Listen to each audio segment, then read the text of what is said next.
Manoloana ny fakanana ny Praiminisitra teo aloha ny jeneraly Camille Vital tsy hivoaka ny Madagasikara izay ary tsy nahazo nandeha tany amin'ny nosy Maorisy izay dia nitondra ny heviny ny Praiminisitra am-perinasa no sady Lehiben'ny raharaham-panjakana ihany koa Jean Omer Beriziky fanadihadiana nataony vola ravavy eo amin'ny sarintsiry rakotarson. Vanim-potoana ilaina fitoniana izao ary tokony tsy hisy ny tranga mampisavorovoro ny Praiminisitra raha ny fanazavana netiny dia tsy ao anatin'ny olona tsy mahazo mivoaka any ivelany ny jeneraly Camille Vital. Vanim-potoana ohatran'izao izay ilana fitoniana tokoa, ilana fampitoniana ny vahoaka ihany koa, ilana ny fampitoniana anareo kandida sy ireo miaraka amin'izareo dia nefa ny zavatra ohatran'ireny manahirana nanontaniako ny ministra ny sécurité intérieure ny filaminana anatiny zany raha ohatra ka nahazo taratasy na zavatra ohatran'izany mikasika an'izay izy tsy fantany akory ilay zavatra. Polisy ary vato zany no manakana Praiminisitra taloha andeha any ivelany tsy fantatra hatramin'izao inona ny antony fa hoe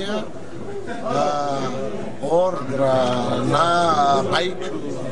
avy any amin'ny présidence izy zany ka izay zavatra zay no mampisalasala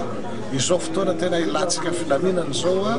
dia ohatra ny miteraka savorovoro ny zavatra ohatran'izany. Manoloana ny fanambarana fandresena izay ataon'ny kandida roa ho an'ny filoham-pirenena koa dia mitondra ny heviny ny Praiminisitra Jean Omer Beriziky. Matetika miseho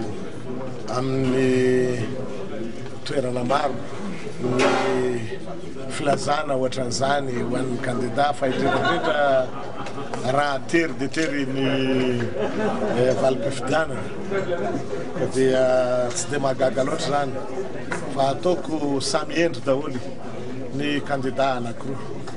ka anaiky ny valim-pifidianana tena marina izay avoaka ny senite sy ny CS izay no heveriko ary miantso an'izy roa lahy sy ireo mpiaradia aminy aho mba samy hotony samy anaja ny valim-pifidianana avoaka ny senite sy ny CS izay irery ihany angamba no ahafahantsika miroso makany amin'ny stabilité izay tena